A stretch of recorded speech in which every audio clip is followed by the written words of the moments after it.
It's often been stated that one change in the past can drastically affect the course of the events in the future. This phenomenon is known as the butterfly effect, originally penned by Edward Lorenz during the 1960s when he noticed that a slight change in a number during a weather pattern can drastically alter certain behaviors and paths storms or weather formations could take.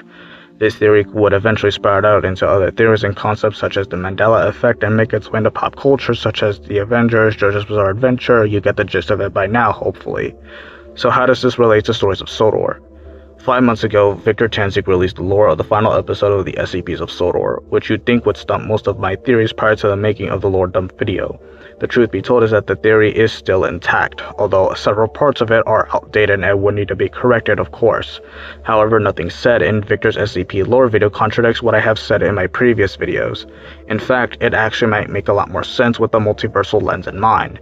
So let's deconstruct the two men who are at the center of this whole thing, which is Coldy, or Old Bailey, and Godred, which is Mr. Star. So to shorten the story of Old Bailey for the audience, basically he initially used the stones to predict what and where certain events would happen.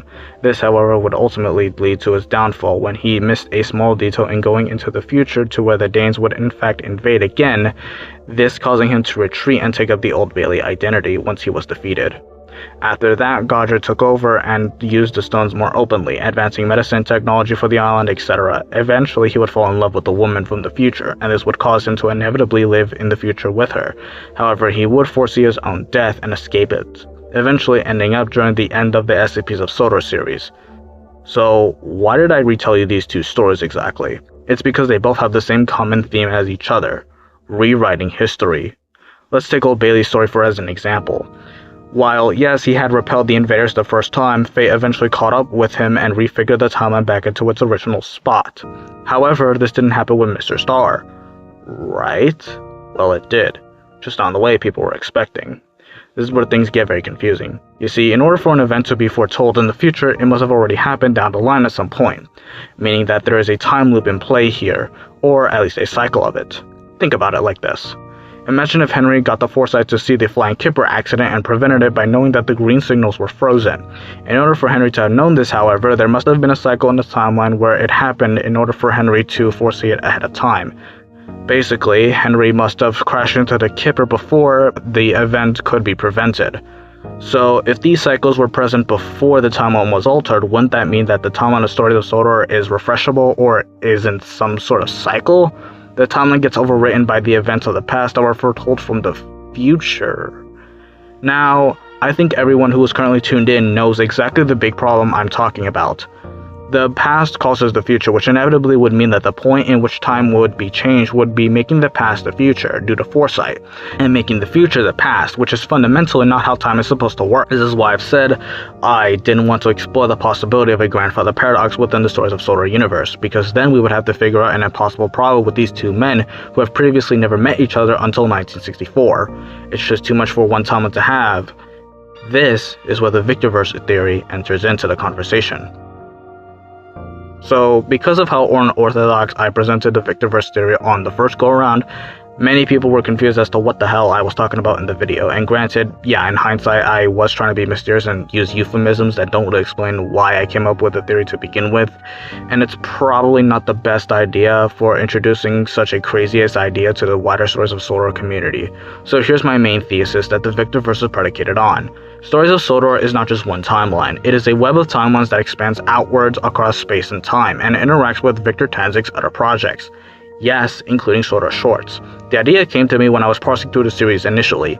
The way some of the stories were very open-ended and even contradictory to what we see the current 2015 Stories of Sodor actually look like, really started getting my gears, turning about how this could very well be an alternate timeline. Take the Nard twin for example. At the end of the episode, we see that they go absolutely berserk on Sodor's population and torch everything to the ground. Now, everyone is probably going to guess that these scenes are not canon to the actual Stories of Sodor timeline, obviously. However, that doesn't mean that they couldn't have happened in, say, another timeline. Again, it's just much simpler to say that the series has multiple timelines branching out at different points, and this is where it circles back to Old Bailey's fall from glory. Perhaps in the timeline he saw, certain events played out differently than in his own timeline, making the likelihood of him misunderstanding how and why his rule would fall in time. It's not because of the timeline trying to correct itself, rather it's because the solutions for that timeline where the Danes invaded is inept in this timeline Old Bailey originated from. Same goes for Mr. Starr. Perhaps he foresaw a more secure timeline that reflected his own death and managed to cheat it as a response. The question that I aim to solve is covered under the Victorverse interpretation. Every single deviation from the main timeline gets its own separate reality, thus making it easier to parse out and solve the entirety of the SCPs of SWTOR, and perhaps the wider stories of SWTOR lore as a whole. This is my ultimate justification for the theory to exist, because if we are working with a singular timeline, suddenly those scenes at the end of those certain episodes throw a massive wrench into the singular timeline. Once again, do any of you have a solution to this logical paradox? Exactly. However, I would be lying if I said that this multiverse theory doesn't present its own problems, because while yes, it does solve the whole continuity dilemma, it opens up the possibility for how these timelines interact with each other and what effects that might cause for the main timeline.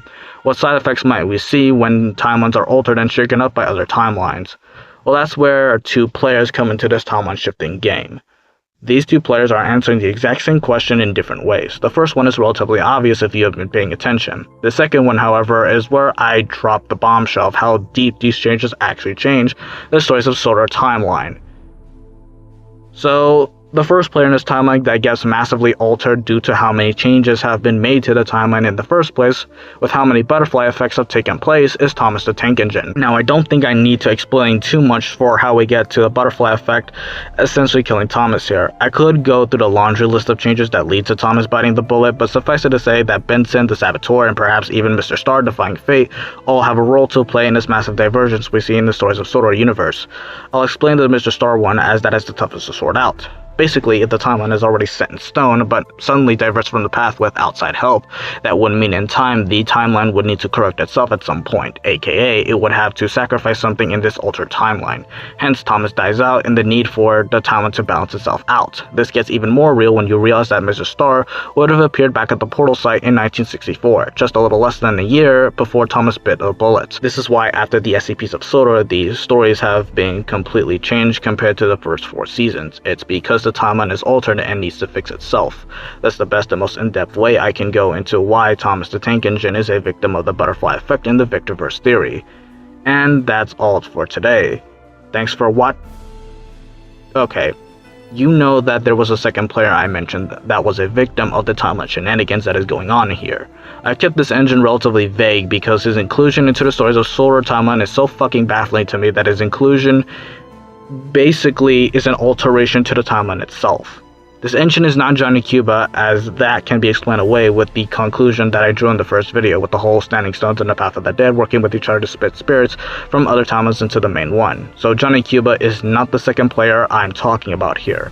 However, this engine that I'm talking about does not have anything linking back to some prior event, yet his inclusion in itself feels like an alteration to the timeline. Normally, characters that would have to perform an action that drastically alters the timeline, like how Mr. Starr escaped death and, so on and so forth. But this character's inclusion in itself is enough to break the timeline, in such a way that it essentially forces this character to immediately die upon being introduced. I think everyone in the audience knows who exactly I'm talking about. Dudley is the second player that comes into this theory, and that is because for the life of me, this character should not be here at all. If you've seen this episode and have made it this far into the theory, this is where I reveal how much has changed from the original stories of SWTOR timeline, because Dudley appearing should not be possible. Why? Just look at the episode. It's obvious to me and everyone else that his mere existence kind of alters the timeline in such a way to warrant his death to basically be in the same episode that he appeared in. Although I don't know what this means in terms of lore for the stories of SWTOR timeline, it's why I place a section at the back of the video, because I'm still trying to figure out the lore ramifications of Dudley basically appearing out of fucking nowhere. Yes, even 8 to 9 months, I'm still trying to figure out Dudley's part in this whole timeline clusterfuck. For now, I will keep the mystery of Dudley sort of shut now, because I'm still figuring out how the hell he fits into this timeline.